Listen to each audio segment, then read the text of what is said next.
Well, tonight, all eyes are on rising tensions after the U.S. and Israel launched deadly attacks on Iran over the weekend. The U.S. military says it's recovered the remains of 2 more service members, bringing the total of troops killed in action to 6. The White House says strikes killed nearly 50 senior Iranian leaders, including the country's supreme leader.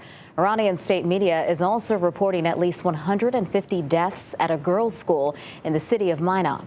U.S. Central Command confirmed today 4 U.S. service members also died in action. The agency said the 4th person was wounded during Iran's initial attacks and later died of their injuries. Defense Secretary Pete Hegseth defended the attacks this morning as necessary. As the president warned, an effort of this scope will include casualties. War is hell and always will be. A grateful nation honors the 4 Americans we have lost thus far and those injured.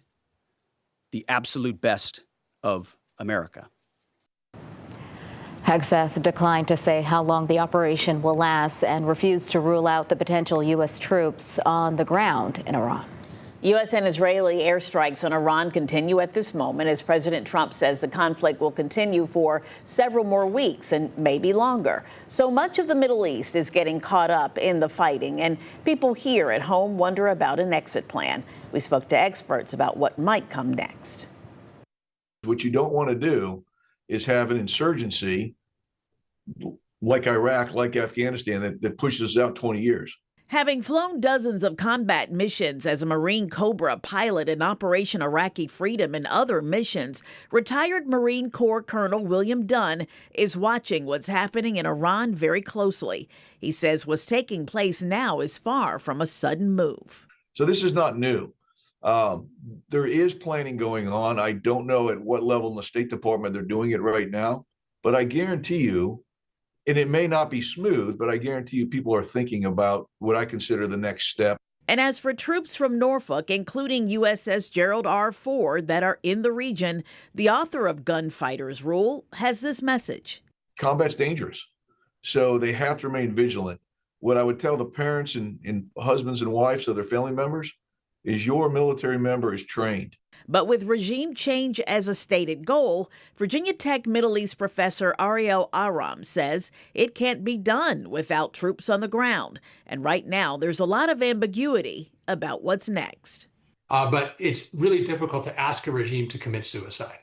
And so that ambiguity about what U.S. goals are and what they're willing to take to end the war, being unclear, leaves open a lot of possibilities and opens up the chances for greater escalation.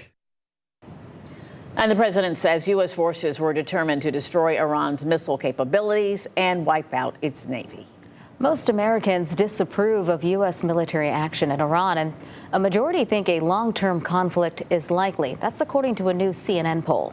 Nearly 6 in 10 oppose the decision to strike Iran, and more than half believe the conflict will drag on for an extended period of time. Just 12% support sending U.S. ground troops into Iran.